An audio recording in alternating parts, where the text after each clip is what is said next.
how to turn off or on shipping rules on Bigcommerce, easy and quick. Hello guys, in today's video I'm going to show you how to turn it off or on. First open your browser, and then once you're here just click settings, and now click scroll down until you find shipping, and if you can't find it here, all you need to do just type here shipping, and here we'll find checkout shipping options, and that's it. Here you can turn off or on any shipping rules, and you can remove it if you want, and that's it.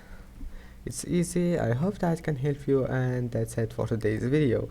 If you like this video, please don't forget to like and don't forget to subscribe, and thank you for watching this video until the end, and see you in the next video.